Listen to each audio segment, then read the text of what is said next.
تو آج محرم کی 3 تاریخ ہے اور 7 دن کے بعد انشاءاللہ تعالی عاشوراء کا مقدس دن آنے والا ہے۔ آج محرم کی 3 تاریخ ہے اور 7 دن کے بعد انشاءاللہ تعالی عاشوراء کا مقدس دن آنے والا ہے۔ یوں تو سال کے 12 مہینے اور ہر مہینے کے 30 دن اللہ تعالیٰ کے پیدا کیے ہوئے ہیں، اس لیے ذرا میرے باتوں کو دھیان سے سننا اور عمل کرنے کی نیت سے سننا کہ اللہ رب العزت نے سال کے 12 مہینہ اور ہر مہینے کے 30 دن اللہ تعالیٰ کے پیدا کیے ہوئے ہیں، لیکن اللہ جل شانہ نے اپنے فضل و کرم سے پورے سال کے بعض ایام کو، پورے سال کے بعض دنوں کو کچھ خصوصی فضیلت عطا فرمائی ہے، اور ان دنوں میں کچھ مخصوص احکام مقرر فرمائے ہیں۔ اللہ رب العزت نے سال کے کچھ دنوں کو کچھ خصوصی فضیلتیں عطا فرمائی ہے،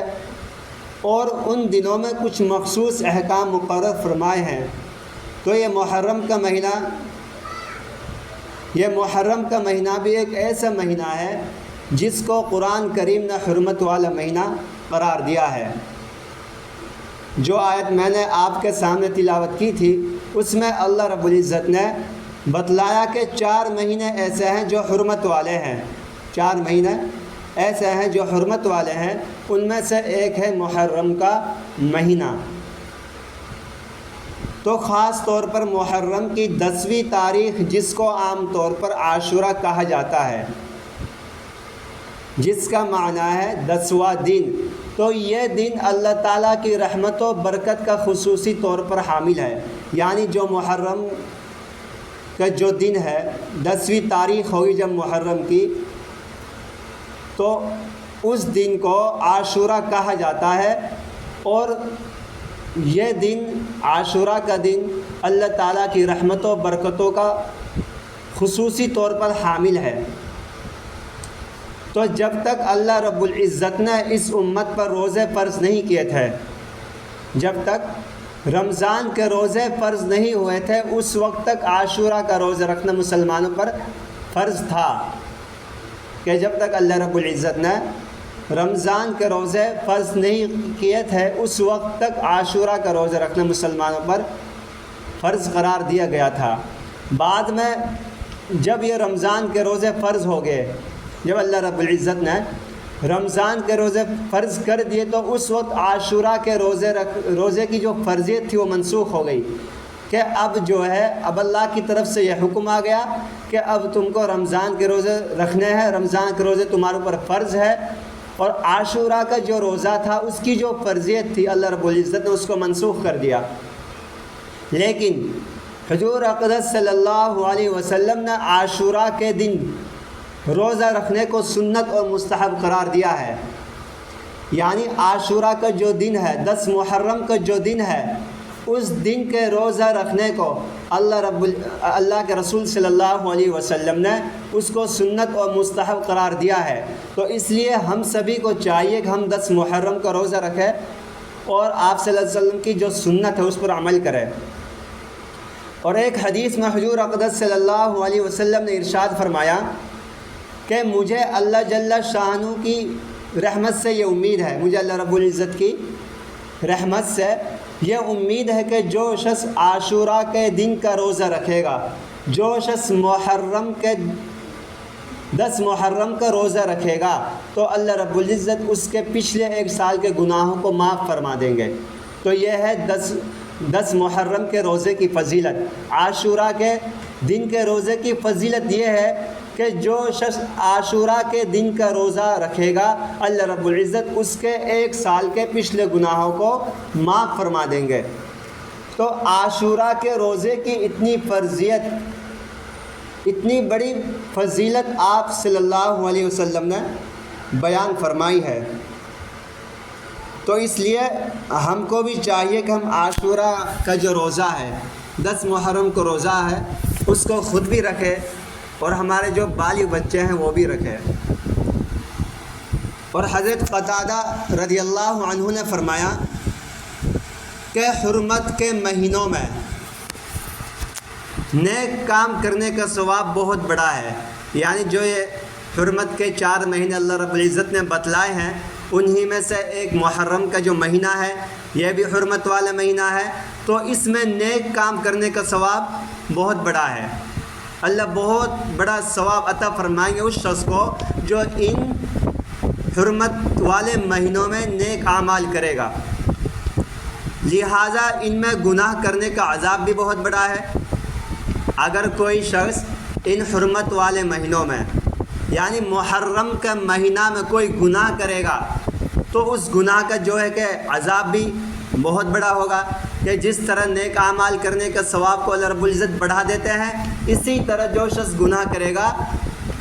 اس کی جو سزا ہے، اس کا جو عذاب ہے، اللہ رب العزت اس کو بھی بڑھا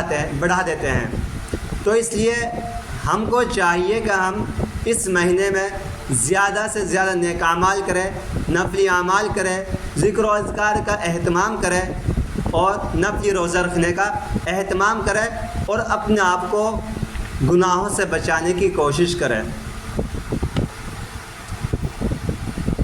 مفتی محمد شفیع صاحب رحمۃ اللہ علیہ لکھتے ہیں کہ تمام انبیاء کی شریعتیں اس بات پر متفق ہے، تمام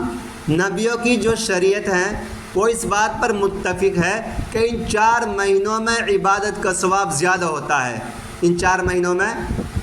عبادت کا ثواب زیادہ ہوتا ہے اور ان میں کوئی گناہ کرے تو اس کا وبال بھی اور عذاب بھی زیادہ ہوگا. اور حضرت ابو ذر رضی اللہ عنہ سے مروی ہے کہ انہوں نے کہا میں نے نبی صلی اللہ علیہ وسلم سے سوال کیا. ذرا حدیث کو دھیان سے سننا کہ حضرت ابو ذر رضی اللہ عنہ راوی ہے اور انہوں نے کہا کہ میں نے نبی صلی اللہ علیہ وسلم سے سوال کیا کہ رات کا کون سا حصہ بہتر ہے اور کون سا مہینہ افضل ہے. آپ صلی اللہ علیہ وسلم نے فرمایا کہ رات کا درمیانی حصہ بہتر ہے اور مہینوں میں افضل مہینہ اللہ کا مہینہ ہے. کیا فرمایا؟ اور مہینوں میں سب سے افضل مہینہ اللہ کا مہینہ ہے جس کو محرم کہا جاتا ہے. تو یہ محرم کا مہینہ اللہ رب العزت کا مہینہ ہے، یہ اور مہینوں سے افضل ہے. باقی رمضان کا مہینہ اس سے مستثنا ہے، وہ الگ ہے. تو اللہ کے رسول صلی اللہ علیہ وسلم نے عاشوراء کے دن کے روزے رکھنے کی فضیلت یہ بتلائی کہ جو شخص عاشوراء کے دن کا روزہ رکھے گا اللہ رب العزت اس کے پچھلے 1 سال کے گناہوں کو معاف فرما دیں گے. تو بعض لوگ یہ سمجھتے ہیں کہ عاشوراء کے دن کی فضیلت کی وجہ یہ ہے، یعنی عاشوراء کے دن کو جو فضیلت حاصل ہے اس کی جو وجہ ہے، بعض لوگ یہ سمجھتے ہیں کہ عاشوراء کے دن کی فضیلت کی وجہ یہ ہے کہ اس دن میں نبی کریم صلی اللہ علیہ وسلم کے مقدس نواسے حضرت حسین رضی اللہ عنہ کی شہادت کے پیش آنے کی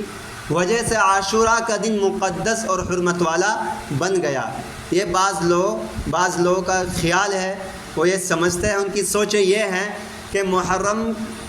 10 محرم کو جو یہ فضیلت حاصل ہوئی ہے یہ اس لیے ہوئی ہے کہ اللہ کے رسول صلی اللہ علیہ وسلم کے مقدس نواسے حضرت حسین رضی اللہ عنہ کی شہادت پیش آئی تھی اس دن، اس لیے یہ دن مقدس اور حرمت والا بن گیا. یہ بعض لوگوں کا خیال ہے اور یہ درست نہیں ہے، اور یہ بات کیا ہے؟ صحیح نہیں ہے. خود حضور اقدس صلی اللہ علیہ وسلم کے عہد مبارک میں آپ صلی اللہ علیہ وسلم کے مبارک زمانہ میں عاشوراء کا دن مقدس سمجھا جاتا تھا، اور آپ صلی اللہ علیہ وسلم نے اس کے بارے میں احکام بیان فرمائے تھے، اور قرآن کریم نے بھی اس کی حرمت کا اعلان فرمایا. جبکہ حضرت حسین رضی اللہ عنہ کی شہادت کا واقعہ تو حضور صلی اللہ علیہ وسلم کی وفات کے تقریباً 60 سال کے بعد پیش آیا. یہ ہے حقیقت. تو لہٰذا یہ بات درست نہیں کہ عاشوراء کی حرمت اس واقعہ کی وجہ سے ہے، بلکہ حضرت حسین رضی اللہ عنہ کی شہادت کا اس دن واقع ہونا یہ حضرت حسین رضی اللہ عنہ کی مزید فضیلت کی دلیل ہے. کہ اللہ تعالیٰ نے ان کو شہادت کا مرتبہ اس دن میں عطا فرمایا جو پہلے سے ہی مقدس اور محترم چلا آ رہا تھا۔ تو بہرحال یہ عاشوراء کا دن ایک مقدس دن ہے۔ اس دن کے مقدس ہونے کی وجہ کیا ہے یہ اللہ تعالیٰ ہی بہتر جانتے ہیں۔ اس دن کو اللہ تعالیٰ نے دوسرے دنوں پر کیا فضیلت دی ہے اور اس دن کا کیا مرتبہ ہے اللہ تعالیٰ ہی بہتر جانتے ہیں، ہمیں تحقیق میں پڑھنے کی ضرورت نہیں ہے۔ اب بعض لوگوں میں جو یہ باتیں مشہور ہیں کہ جب حضرت آدم علیہ السلام دنیا میں اترے، بعض لوگوں میں یہ باتیں مشہور ہے کہ جب حضرت آدم علیہ السلام دنیا میں اترے وہ عاشوراء کا دن تھا۔ جب نوح علیہ السلام کی کشتی طوفان کے بعد خشکی میں اتری وہ عاشوراء کا دن تھا۔ حضرت ابراہیم علیہ السلام کو جب آگ میں ڈالا گیا اور اس آگ کو اللہ تعالیٰ نے ان کے لیے گلزار بنا دیا، چمن بنا دیا، گلستہ بنا دیا، تو وہ عاشوراء کا دن تھا اور قیامت بھی عاشوراء کے دن قائم ہوگی۔ یہ باتیں لوگوں میں مشہور ہے کہ حضرت آدم علیہ السلام جب دنیا میں اترے تھے وہ 10 محرم کا دن تھا۔ جب نوح علیہ السلام کی کشتی طوفان کے بعد خشکی میں اتری تھی وہ بھی 10 محرم کا دن تھا۔ تو بعض لوگوں میں جو یہ باتیں مشہور ہے ان کی کوئی اصل اور کوئی بنیاد نہیں ہے اور کوئی صحیح روایت ایسی نہیں ہے جو یہ بیان کرتی ہو کہ یہ واقعات عاشوراء کے دن پیش آئے تھے۔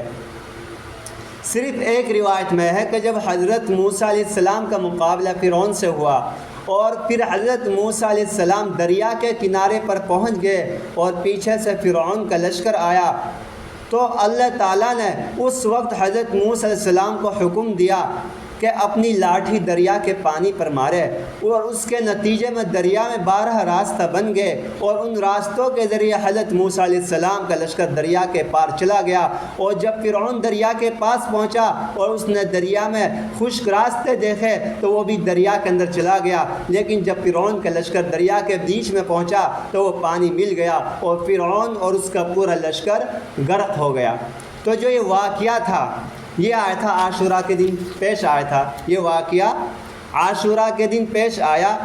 اور اس کے بارے میں ایک روایت موجود ہے جو نسبتاً بہتر روایت ہے، لیکن اس کے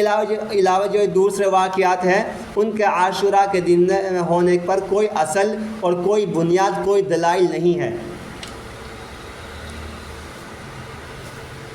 تو جیسا کہ میں نے عرض کیا کہ اس تحقیق میں پڑھنے کی ضرورت نہیں ہے کہ کس وجہ سے اللہ تعالیٰ نے عاشوراء کے دن کو فضیلت بخشی ہے،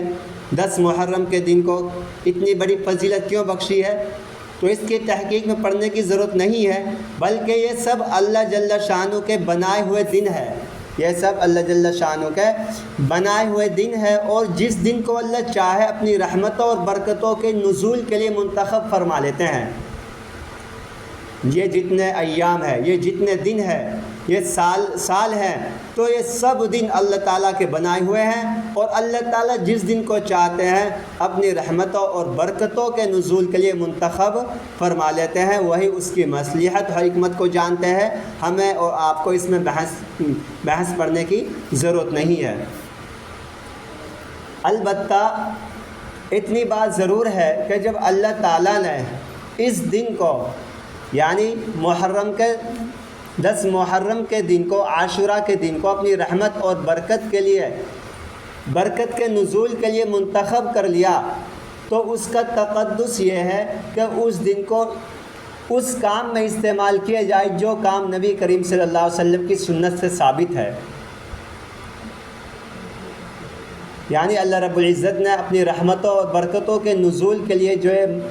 عاشوراء کا دن مقدس کیا ہے، اب اس دن کو اس کام استعمال کیا جائے جو کام ہمارے نبی کی سنت سے ثابت ہے۔ سنت کے طور پر اس دن کے لیے صرف ایک حکم دیا گیا ہے، یہ بات سمجھ لینا اچھے سے۔ ہمارے یہاں تو اللہ کا شکر ہے کہ یہاں اتنی بدعات نہیں ہے، باقی آپ کہیں باہر جاؤ گے تو وہاں 10 محرم کو لوگ بہت زیادہ جو ہے کہ دین کے اندر حد سے تجاوز کر جاتے ہیں، بہت زیادہ خرافاتیں ہوا کرتی ہے اور بدعات ہوا کرتی ہے، لیکن اللہ کا شکر ہے کہ ہمارے یہاں بھی ایسا کچھ نہیں ہے۔ باقی یہ بات ذہن میں بٹھا لینا کہ کہ اللہ کے نبی کریم صلی اللہ علیہ وسلم کی سنت سے صرف اس دن ایک کام ثابت ہے، وہ کام یہ ہے کہ اس دن روزہ رکھا جائے، اس دن روزہ رکھا جائے۔ چنانچہ ایک حدیث میں حضور صلی اللہ علیہ وسلم نے فرمایا کہ اس دن میں روزہ رکھنا گزشتہ ایک سال کے گناہوں کا کفارہ ہو جائے گا۔ بس یہ ایک حکم سنت ہے اور اس کی کوشش کرنی چاہیے کہ اللہ تعالیٰ اس کی ہمیں توفیق عطا فرما دے، آمین۔ اس میں ایک اور مسئلہ ہے، وہ بھی سمجھ لیجئے، وہ یہ ہے کہ حضور اقدس صلی اللہ علیہ وسلم کی حیات طیبہ میں، آپ صلی اللہ علیہ وسلم کی حیات طیبہ میں جب بھی عاشورہ کا دن آتا تھا تو آپ صلی اللہ علیہ وسلم روزہ رکھتے، لیکن وفات سے پہلے جو عاشورہ کا دن آیا تو آپ صلی اللہ علیہ وسلم نے عاشورہ کا روزہ رکھا اور ساتھ میں یہ ارشاد فرمایا کہ 10 محرم کو ہم مسلمان بھی روزہ رکھتے ہیں اور یہودی بھی روزہ رکھتے ہیں، اور یہودیوں کے روزہ رکھنے کی وجہ سے، اور یہودیوں کے روزہ رکھنے کی وجہ وہی تھی کہ اس دن میں چونکہ بنی اسرائیل کو اللہ تعالیٰ نے حضرت موسیٰ علیہ السلام کے ذریعے فرعون سے نجات دی تھی، اور اس کے شکرانہ کے طور پر یہودی اس دن یعنی 10 محرم کو روزہ رکھتے تھے۔ بہرحال حضور اقدس صلی اللہ علیہ وسلم نے ارشاد فرمایا کہ ہم بھی اس دن روزہ رکھیں، ہم بھی اس دن روزہ رکھیں۔ آپ صلی اللہ علیہ وسلم نے فرمایا کہ 10 محرم کو ہم بھی روزہ رکھتے ہیں اور یہودی بھی روزہ رکھتے ہیں، تو جس کی وجہ سے ان کے ساتھ ہلکی سی مشابہت پیدا ہو جاتی ہے۔ اس لیے اگر میں آئندہ سال زندہ رہا تو صرف عاشورہ کا روزہ نہیں رکھوں گا، بلکہ اس کے ساتھ ایک روزہ اور ملاؤں گا، 9 محرم یا 11 محرم کا روزہ بھی رکھوں گا، یعنی یا تو 9 محرم 10 محرم کا رکھوں گا یا 10 یا 11 محرم کا روزہ بھی رکھوں گا، تاکہ یہودیوں کے ساتھ ہماری جو مشابہت ہے وہ ختم ہو جائے۔ لیکن اگلے سال عاشورہ کا دن آنے سے پہلے حضور اقدس صلی اللہ علیہ وسلم کا وصال ہو گیا، آپ صلی اللہ علیہ وسلم انتقال فرما گئے اور آپ صلی اللہ علیہ وسلم کو اس پر عمل کرنے کی نوبت نہیں آئی۔ لیکن چونکہ حضور اقدس صلی اللہ علیہ وسلم نے یہ بات ارشاد فرما دی تھی، اس لیے صحابہ کرام رضی اللہ عنہم اجمعین نے عاشورہ کے روزے میں اس بات کا اہتمام کیا اور 9 محرم یا 11 محرم کا ایک روزہ ملا کر رکھا اور اس کو مستحب قرار دیا، اور تنہا عاشورہ کے روزہ رکھنے کو، اور خالی اگر کوئی شخص، کوئی مرد یا عورت صرف 10 محرم کا روزہ رکھتے ہیں تو اس کو اللہ کے رسول صلی اللہ علیہ وسلم کی اس ارشاد کی روشنی میں مکروہ تنزیہی اور خلاف اولا قرار دیا گیا ہے۔ یعنی اگر کوئی شخص صرف عاشورہ کا روزہ رکھ لے تو وہ گنہگار نہیں ہوگا، بلکہ اس کو عاشورہ کے دن روزہ کا ثواب ملے گا۔ لیکن چونکہ آپ صلی اللہ علیہ وسلم کی خواہش 2 روزہ رکھنے کی تھی، اس لیے خواہش کی تکمیل میں بہتر یہ ہے کہ ایک روزہ اور ملا کر 2 روزے رکھے جائیں۔ تو رسول اللہ صلی اللہ علیہ وسلم کے اس ارشاد میں ہمیں ایک اور سبق ملتا ہے، وہ یہ ہے کہ غیر مسلموں کے ساتھ ادنا مشابہت بھی اللہ کے رسول صلی اللہ علیہ وسلم نے پسند نہیں فرمائی۔ دوسرا سبق ہمیں کیا ملتا ہے کہ اللہ کے رسول صلی اللہ علیہ وسلم نے غیر مسلموں کے ساتھ تھوڑی سی بھی مشابہت کو پسند نہیں فرمایا، حالانکہ وہ مشابہت کسی برے اور ناجائز کام میں نہیں تھی، بلکہ ایک عبادت میں مشابہت تھی کہ اس دن جو عبادت وہ کر رہے ہیں ہم بھی اس دن وہ عبادت کر رہے ہیں، لیکن آپ صلی اللہ علیہ وسلم نے اس کو بھی پسند نہیں فرمایا۔ کیوں پسند نہیں فرمایا؟ اس لیے کہ اللہ تعالیٰ نے مسلمانوں کو جو دین عطا فرمایا ہے، اللہ رب العزت نے جو مسلمانوں کو مذہب عطا فرمایا ہے، وہ سارے ادیان سے، سارے مذاہبوں سے ممتاز ہے، اچھا ہے اور ان پر فوقیت رکھتا ہے۔ لہذا ایک مسلمان کا ظاہر و باطن بھی غیر مسلم سے ممتاز ہونا چاہیے، اس کا طرز و عمل، اس کی چال ڈھال، اس کی شکل و صورت، اس کی وضاحت اور اس کا سراپا، اس کے اعمال، اس کے اخلاق، اس کی عبادتیں وغیرہ ہر چیز غیر مسلموں سے ممتاز ہونی چاہیے، الگ ہونی چاہیے۔ چنانچہ احادیث میں یہ احکام جگہ جگہ ملیں گے کہ جس میں حضور اقدس صلی اللہ علیہ وسلم نے فرمایا کہ غیر مسلموں سے الگ طریقہ اختیار کرو. مثلا فرمایا خالف المشرکین، یعنی مشرکین جو اللہ تعالیٰ کے ساتھ دوسروں کو شریک ٹھہراتے ہیں ان سے اپنا ظاہر و باطن الگ رکھو. یہ آپ صلی اللہ علیہ وسلم کا ارشاد ہے. تو جب عبادت کے اندر اور بندگی اور نیک کام میں بھی نبی کریم صلی اللہ علیہ وسلم نے مشابہت پسند نہیں فرمائی، تو دوسرے کاموں میں اگر مسلمان ان کی مشابہت اختیار کرے تو یہ کتنی بری بات ہے. یعنی جب اللہ کے رسول نے بھائی دین کے کام میں مشابہت کو پسند نہیں فرمایا، جو لوگ اور کام میں غیروں کی مشابہت اختیار کرتے ہیں اپنی چال ڈھال میں، اپنی وضع قطع میں، اپنی شکل و صورت میں، اپنے لباس میں، تو یہ کتنی بری بات ہے. اگر یہ مشابہت جان بوجھ کر اس مقصد سے اختیار کی جائے تاکہ میں ان جیسا نظر آؤں، یعنی اگر کوئی ہماری ماں بہن بیٹیاں یا ہمارے شوہر یا ہمارے بھائی یعنی غیر مسلموں کی نقالی کر رہے ہیں، غیر مسلموں کو طریقہ اختیار کر رہے ہیں، اور آج کل اللہ معاف کرے ہمارے نوجوانوں نے آج ہم نے غیروں کے طریقے کو اختیار کر لیا. ہمارے بچوں کی آپ کٹنگ دیکھ لیجئے، بال ہم کا کٹا رہے ہیں جو فیشن چل رہا ہے، کہیں سے بڑا کرا دیا کہیں سے چھوٹا کرا دیا. یہ غیر مسلموں کی، غیروں کی کیا ہے؟ نقالی ہے. اسی طرح آپ لباس پا جائیے، اللہ کے رسول صلی اللہ علیہ وسلم نے جو لباس پسند فرمایا وہ سفید کپڑے کو آپ صلی اللہ علیہ وسلم نے پسند فرمایا کہ سفید کپڑے، جب آدمی کا انتقال ہوتا ہے اس کو سفید ہی کپڑے میں کفن دیا جاتا ہے اور جنت کا لباس بھی سفید ہوگا. تو سفید جو لباس ہے، سفید جو کپڑا ہے، یہ اللہ کے حبیب نے پسند فرمایا. آج ہم اپنے بچوں کو سفید کپڑے نہیں پہنا رہے ہیں، اپنے بچوں کو کرتا پاجامہ جو کہ ایک سنتی لباس ہے ہم اس کو تو نہیں پہنا رہے ہیں، اور غیروں کے کپڑے ان کے لیے خرید کر لا رہے ہیں. پینٹ لا رہے ہیں، شرٹ لا رہے ہیں، ٹی شرٹ لا رہے ہیں. جو غیروں کا جو لباس ہے بتاؤ وہ ہم نے اپنا رکھا ہے، کیا کل قیامت کے دن اللہ کے یہاں پکڑ نہیں ہوگی؟ یا اسی طرح ہمارے پاس بچے آتے پڑھنے کے لیے مسجد میں، ہم نے بچوں سے کتنی دفعہ بول دیا کہ آپ جو ہے اپنے لیے کرتا پاجامہ سلوائیے. ان کے والدین سے بات کی، ان کے والدین سے کئی دفعہ بول دیا، لیکن وہ اس بات پر عمل نہیں کرتے، بس تعریف پہ تعریف رکھتے ہیں. اہمیت نہیں ہے نا ہمارے دلوں کے اندر. اگر اہمیت ہوتی اللہ کے رسول کے سنت طریقوں کی اور شریعت اسلام کے احکام کی، اگر ہمارے دلوں کے اندر اہمیت ہوتی تو جیسے ہمارے بڑوں نے ہم سے جس کام کے لیے بولا کہ بھئی یہ کام سنت ہے، یہ سنت کے خلاف ہے، تو آپ اس کام کو سنت کے مطابق کیجئے، تو اس کو فوراً اس پر عمل نہیں کرتے، ٹال مٹول کرتے رہتے ہیں. تو اس لیے ہم یہ اس بات کا عہد کریں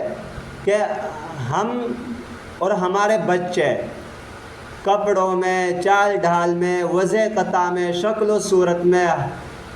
مطلب اللہ کے رسول کا جو سنت طریقہ اس کو اپنائیں. اگر کوئی شخص غیروں کی مشابہت اس مقصد سے اختیار کرے کہ میں غیروں جیسا نظر آؤں تو یہ گناہ کبیرہ ہے. یہ کیا ہے؟ گناہ کبیرہ ہے. جیسے آج کل عورتوں کا بھی، مستورات کا بھی یہ فیشن بنتا جا رہا ہے کہ باریک باریک دوپٹے پہننا اور جن میں سے سر کے بال نظر آ رہے ہیں، باریک باریک کپڑا پہننا جو پردہ کے بالکل خلاف ہے. آستین اگر عورتیں سلوا رہی ہیں تو ان کی جو آستین ہے، جو کپڑا ہے بازو کا، وہ بازو تک جو ہے کہ کوہنیوں تک ان کا کپڑا ہے. تو یہ سارے جو طریقہ ہے یہ غیروں کا طریقہ ہے، یہ ہمیں چھوڑنا چاہیے. تو اللہ کے رسول صلی اللہ علیہ وسلم نے ارشاد فرمایا جو مشابہت جان بوجھ کر، اگر کوئی یہ مشابہت جان بوجھ کر اس مقصد سے اختیار کرے کہ میں ان جیسا نظر آ جاؤں تو یہ گناہ کبیرہ ہے. اللہ کے رسول صلی اللہ علیہ وسلم نے ارشاد فرمایا من تشبہ بقوم فہو منہم، کہ جو شخص کسی قوم کی مشابہت اختیار کرے گا، جو شخص کسی قوم کی مشابہت اختیار کرے گا وہ اسی قوم کے اندر داخل ہوگا، کل قیامت کے دن اس کا حشر انہی لوگوں کے ساتھ ہوگا۔ مثلا اگر کوئی شخص انگریزوں کا طریقہ اس لیے اختیار کر رہا ہے تاکہ میں دیکھنے میں انگریز نظر آ جاؤں تو یہ گناہ کبیرہ ہے، لیکن اگر دل میں یہ نیت نہیں ہے کہ میں ان جیسے نظر آ جاؤں بلکہ ویسے ہی مشابہت اختیار کر لی تو یہ مکروہ ضرور ہے۔ اگرچہ گناہ کبیرہ نہیں ہے لیکن مکروہ ضرور ہے، اگر جان بوجھ کر مشابہت اختیار کرے تو یہ گناہ کبیرہ ہے۔ افسوس یہ ہے کہ آج مسلمانوں کو اس حکم کا خیال اور پاس نہیں رہا جو اللہ کے رسول کا حکم تھا۔ اللہ کے رسول کا حکم کیا تھا کہ بھئی ہم کو جو ہے کہ غیروں کی نقالی اختیار نہیں کرنی ہے، ہم کو غیر مسلموں کی صحبت مشابہت اختیار نہیں کرنی ہے، تو وہ طریقہ ہم نے اختیار کر لیا اور اللہ کے رسول کا جو حکم تھا مسلمانوں نے اللہ کے رسول کے اس حکم کا کوئی خیال نہیں رکھا اور کوئی پاس نہیں رہا۔ اپنے طریقہ کار میں، وضع قطع میں، لباس پوشاک میں، اٹھنے بیٹھنے کے انداز میں، کھانے پینے کے طریقوں میں، زندگی کے ہر کام میں ہم نے غیر مسلموں کے ساتھ مشابہت اختیار کر لی۔ اب کھانے کا جو سنت طریقہ ہے یا پانی پینے کا جو سنت طریقہ ہے، اٹھنے بیٹھنے کا جو سنت طریقہ ہے، لباس کا جو سنت طریقہ ہے، اس کو تو نہیں اپنا رہے ہم، بس غیروں کی مشابہت اختیار کر رہے۔ کھانے کا سنت طریقہ ہے کہ دسترخوان بچھائیے، دسترخوان پر خاندان کے پریوار کے جتنے افراد ہیں، گھر کے جتنے افراد ہیں وہ سب ایک دسترخوان پر بیٹھے، کیونکہ جب سب مل کر کھانا کھائیں گے تو اللہ کی طرف سے رحمتیں اور برکتیں نازل ہوگی۔ اگر گھر کے سارے افراد ایک ساتھ بیٹھ کر دسترخوان پر کھانا کھائیں گے تو اللہ رب العزت رزق میں بھی برکت عطا فرمائیں گے۔ ہاتھ دھو کے کھانا کھانا، سنت طریقہ کے مطابق بیٹھنا، کھانے کی دعا پڑھنا، جو یہ طریقہ ہے آج ہم نے ان طریقوں کو چھوڑ دیا۔ کپڑے پہننے کی سنت کیا ہے، کپڑا نکالنے کی سنت کیا ہے، یعنی جتنی بھی سنتیں ہیں ہم نے سنتوں کو جو ہے کہ چھوڑ دیا اور غیر مسلموں کی مشابہت اختیار کر لی۔ اس لیے ہم کو چاہیے کہ ہم اللہ کے رسول کے سنت طریقوں کو اپنائیں اور اللہ رب العزت ہمارے سب کی اس غلطی کو معاف فرمائیں کہ زندگی کے ہر کام میں ہم نے غیر مسلموں کے ساتھ مشابہت اختیار کر لی، ان کی طرح کا لباس پہن رہے ہیں، ان کی زندگی کی طرح اپنی زندگی کا نظام بناتے ہیں، ان کی طرح کھاتے پیتے ہیں، ان کی طرح بیٹھتے ہیں، زندگی کا ہر کام ان کی نقالی کو ہم نے ایک فیشن بنا لیا ہے۔ آپ اندازہ کریں کہ حضور اقدس صلی اللہ علیہ وسلم نے عاشوراء کے دن روزہ رکھنے میں یہودیوں کے ساتھ مشابہت کو پسند نہیں فرمایا، تو باقی زندگی کے جو اور کام کاج ہے، چاہے وہ شکل و صورت کے اعتبار سے ہو، لباس کے اعتبار سے ہو، کھانے پینے کے اعتبار سے ہو، اٹھنے بیٹھنے کے اعتبار سے ہو، تو ان طریقوں میں اللہ کے رسول کیسے غیر مسلموں کی مشابہت کو پسند فرما لیں گے جب ایک دین کے کام میں مشابہت کو پسند نہیں فرمایا۔ تو اس سے سبق ملتا ہے کہ ہم نے زندگی کے دوسرے شعبوں میں غیر مسلموں کی جو نقالی اختیار کر رکھی ہے خدا کے لیے اس کو چھوڑ دیں اور جناب رسول اللہ صلی اللہ علیہ وسلم کے طریقوں کی اور صحابہ کرام رضوان اللہ تعالی علیہم اجمعین کی نقالی کریں، ان کے طریقوں پر چلے اور ان لوگوں کی نقالی مت کرے، ان لوگوں کی ہم غلامی نہ کرے جو روزانہ مسلمانوں کی پٹائی کرتے ہیں، جو مسلمان پر ظلم ڈھاتے ہیں، مسلمان پر ظلم کر رہے ہیں اور جو مسلمانوں کو انسانی حقوق دینے کو تیار نہیں ہے، ان کی نقالی کر کے آخرکار مسلمانوں کا کیا حاصل ہوگا؟ ہاں دنیا میں بھی ذلت ہوگی اور آخرت میں بھی رسوائی ہوگی اگر ہم غیروں کی نقالی کریں گے۔ اللہ تعالی ہر مسلمان کو غیروں کے طریقے سے محفوظ فرمائے۔ بہرحال اس مشابہت سے بچتے ہوئے عاشوراء کا روزہ رکھنا بڑی فضیلت کا کام ہے۔ عاشوراء کے دن روزہ رکھنے کا حکم تو برحق ہے، لیکن روزوں کے علاوہ عاشوراء کے دن لوگوں نے جو اعمال اختیار کر رکھے ہیں ان کی قرآن و کریم اور سنت میں کوئی بنیاد نہیں ہے۔ مثلا عاشوراء کا جو دن ہے، 10 محرم کا جو دن ہے، اس میں ہمیں کون سا کام کرنا چاہیے اور کن کاموں کو ہمیں چھوڑنا چاہیے۔ ہمیں 10 محرم کو یہ چند اعمال ہے جو ہمیں کرنے ہیں، انجام دینے ہیں۔ یوم عاشورہ کا روزہ رکھنا ہے اور اس کے ساتھ ایک اور روزہ ملا کر رکھنا ہے، 2 روزہ رکھنے ہیں، اور گھر والوں پر خرچ میں کشادگی کرنی ہے، یعنی گھر کے جتنے افراد ہیں تو ان سب کے لیے دسترخوان کو وسیع کر دینا، اور فرائض کا اہتمام کرنا ہے، اور نفلی عبادتیں کثرت سے انجام دینی ہے، اور گناہوں سے بچنے کی کوشش کرے، اور اتباع سنت یعنی آپ صلی اللہ علیہ وسلم کی سنتوں پر عمل کرے۔ تو یہ کام ہے جو ہمیں عاشورہ کے دن کرنا ہے، اور بلکہ اس پورے مہینے کے اندر کرنا ہے کہ یوم عاشورہ کا روزہ رکھنا ہے پہلا کام، اور اس کے ساتھ ایک روزہ ملا کر ہمیں رکھنا ہے۔ دوسرا ہے گھر والوں پر خرچ میں کشادگی رکھنی ہے، توسع پیدا کرنا ہے، دسترخوان کو وسیع کر دینا ہے، ان کے لیے جو ہے کہ اور دنوں کے مقابلے بہتر کھانا کھلائے،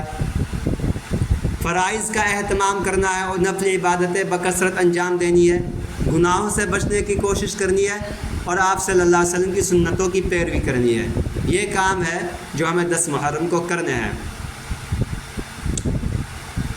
اور جو اس ماہ میں نہ کرنے کے کام ہے وہ یہ ہے کہ ہم اس مہینے کا اندر کالا لباس پہننا منع ہے، کوئی کالا لباس پہننا منع ہے، اور کالا جھنڈا لگانا بھی منع ہے، نحوست اور غم کا مہینہ سمجھنا یہ منع ہے، سوگ اور تعزیہ اور ماتم کرنا یہ بھی غلط ہے، اور دیگر من گھڑت جتنی بھی رسمیں ہیں، جتنے بھی طریقے اپنا رکھے سوائے ایک حکم کے کہ اللہ کے رسول کے ایک حکم ہے کہ تم عاشورہ کے دن روزہ رکھو، اور اس کے ساتھ ایک روزہ اور ملا کر ہمیں رکھنا ہے، بس یہ حکم ہے۔ اب اس حکم کے علاوہ جو اور طریقے لوگوں نے گھڑ لیے، چاہے تعزیہ ہو، چاہے اور رسمیں ہو، مطلب اس مہینے کو نحوست اور غم کا مہینہ سمجھنا، یا کالا جھنڈا لگانا، کالا کپڑا پہننا، جتنی بھی رسمیں بنا رکھی ہے لوگوں نے، یہ سب غلط ہے، یہ خرافات ہے، یہ بدعات ہے، تو ان سے ہمیں اپنا آپ کو بچانا چاہیے۔ تو اللہ کے رسول صلی اللہ علیہ وسلم کا ایک حدیث مبارکہ میں یہ ارشاد منقول ہے کہ جو شخص عاشورہ کے دن اپنے گھر والوں پر، ان لوگوں پر جو اس کے اہل و عیال میں ہے، مثلاً اس کی بیوی بچے، گھر کے ملازم وغیرہ، ان کو عام دنوں کے مقابلے میں، یعنی عام دنوں کے مقابلے میں عمدہ اور اچھا کھانا کھلائے، اور کھانے میں وسعت اختیار کرے، تو اللہ تعالیٰ اس کی روزی میں برکت عطا فرمائیں گے۔ ایک حکم یہ ہے بھائی کہ ایک تو روزہ رکھنے کا حکم ہے، دوسرا حکم یہ ہے کہ صرف اپنے گھر والوں کو، اپنی بیوی بچوں کو، گھر کے جتنے افراد ہیں ان کو اور دنوں کے مقابلے میں عمدہ کھانا کھلاؤ، اچھا کھانا کھلاؤ، کھانے میں وسعت اختیار کرو، تو اللہ رب العزت اس کی وجہ سے روزی میں برکت عطا فرمائیں گے۔ باقی ہم جو یہ سوچتے ہیں کہ بھائی 10 محرم کو جو ہے کہ باقاعدہ کئی جگہوں پر پروگرام کیا جاتا ہے، جلسہ منعقد کیا جاتا ہے، دعوتیں کی جاتی ہیں، لوگوں کو دور دور سے بلایا جاتا ہے، تو یہ سارے طریقے غلط ہے۔ تو اس لیے ہمیں اپنا آپ کو ان سے بچانا ہے۔ صرف 2 کام ہیں جو میں آپ کو بتا رہا ہوں، 10 محرم کا روزہ رکھنا ہے اور اس کے ساتھ ایک روزہ ملا کر رکھنا ہے، اور دوسری بات ہے کہ اپنے گھر والوں پر، اپنے اہل و عیال پر، اپنے بچوں پر کھانے میں وسعت اختیار کرنی ہے، اور دنوں کے مقابلے میں انہیں عمدہ کھانا کھلائے، اچھا کھانا کھلائے، تو اس کا فائدہ یہ ہوگا کہ اللہ رب العزت روزی میں برکت عطا فرمائیں گے۔ تو اللہ رب العزت اب ہم سب کو ان باتوں پر عمل کرنے کی توفیق عطا فرمائے۔ وآخر دعوانا الحمد